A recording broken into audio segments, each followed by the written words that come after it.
Dans mon jardin, mes carrés de potager perpétuels sont composés d'herbes aromatiques ainsi que des légumes vivaces. Au début du printemps, à la sortie de l'hiver, ces carrés de potager méritent une beauté. Nous allons faire ensemble une petite balade à travers ces carrés de potager avec des histoires croustillantes.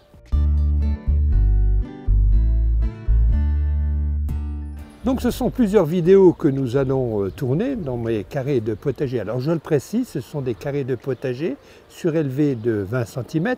Alors l'intérêt d'un carré de potager lorsqu'il est surélevé et lorsqu'on possède des légumes vivaces, les racines ne sont pas dans l'humidité pendant l'hiver et ça permet de les retrouver au printemps prochain et sans difficulté.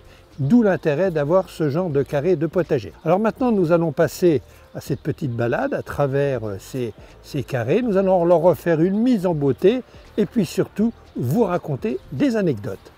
Allez, commençons par une polémique justifiée concernant les estragons. Il y a le français et le russe. Le français, c'est le vrai estragon, le plus parfumé, alors que l'estragon russe n'a pas de parfum et malheureusement continue à être vendu dans le commerce, dégoûtant certaines personnes à apprécier l'estragon.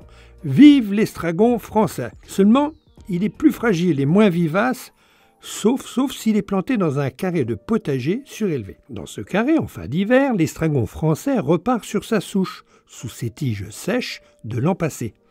De jeunes pousses prouvent que notre estragon français est en vie et c'est le moment aussi pour le diviser.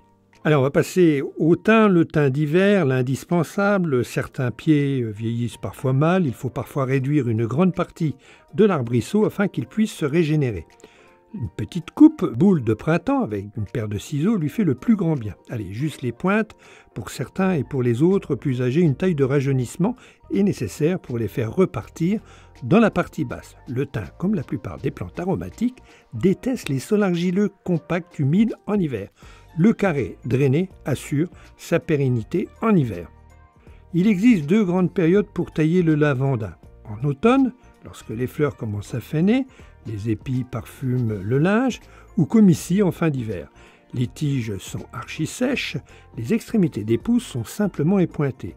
Il s'agit d'une taille de propreté. Mais attention, une taille trop sévère d'une lavande ou du lavandin peut le faire mourir ou la faire mourir. Les fans vont pouvoir servir de paillage entre les carrés ou au pied des plantes.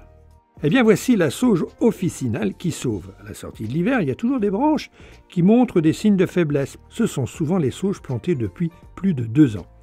N'hésitez pas à rabattre le pied de moitié et éliminer les rameaux défectueux. On peut profiter de cette taille pour réaliser des boutures issues de rameaux sains d'une dizaine de centimètres. Après avoir dégarni la tige de ses feuilles jusqu'à la première intersection, la bouture est plantée directement en place. C'est facile et ça ne coûte rien, car dit-on, qui a de la sauge dans son jardin n'a pas besoin de médecin. On vient de voir l'intérêt des potagers surélevés, et notamment avec cette remise en beauté en sortie d'hiver, avec l'estragon français, le meilleur, celui qui est le plus goûteux. On a vu comment on devait tailler une lavande ou le lavandin.